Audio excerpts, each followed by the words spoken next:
Hello and welcome. What you're looking at is a fanless miniPC. I repeat, this is a fanless miniPC. What's probably more important is that it has got a Ryzen 4500U CPU in this. You may have seen fanless miniPCs with Intel N100. The Ryzen CPU in this thing is miles better. Not only that, this miniPC cost me 220 Canadian rubles. The cost is very reasonable for what you get. But I have to note that this is a barebone unit. Given how expensive RAM is nowadays, it may be better to get this with RAM included. The whole thing is pretty heavy because it has got 3 large chunks of aluminum fins on sides and top. The bottom is where you access its internals to install RAM, Wi-Fi card, and your drives. The 2 Ethernet ports are only 1G ports, unfortunately. It's not a deal breaker for me, but it may be for you. It looks like they've got an interesting gadget included in the box. It's an 80mm fan with rubber suction legs. It's powered by a USB port. I am assuming here that you may wish to use this if it's too hot. Let's hope that I won't need to use this. But given the fact that they did include this, well, we will see. The power brick is rated for 90 watts, running at 19 volts and 4.7 amps. The CPU is rated for 15 watts. The whole PC won't probably use more than 60 watts. Again, we will see.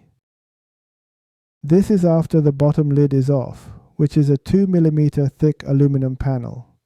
You see a pair of DDR4 RAM slots, along with a Wi-Fi card and a M.2 slot for 2280 format.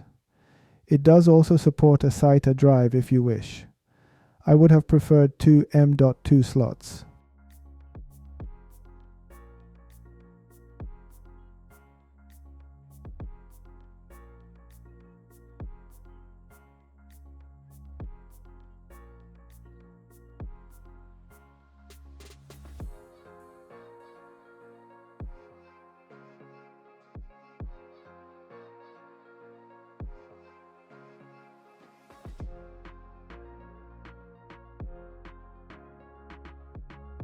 Looks good enough.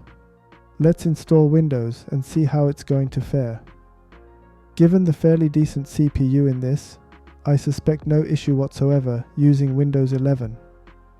By the way, I don't really see how a hard drive is going to be mounted on this. There are no holes for it on the bottom plate.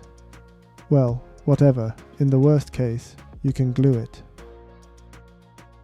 This is Geekbench 6 CPU scores. I am also showing you the scores for Intel 150. While the Ryzen CPU doesn't seem that much better, I have to say that using Windows 11 on Intel 150 was a hellish experience, whereas Ryzen 4500U ran Windows 11 smoothly. As for its GPU, it's nothing to write home about. Only the most basic 3D games might run. This is a fanless mini PC, by the way. Gaming on this is probably off the table.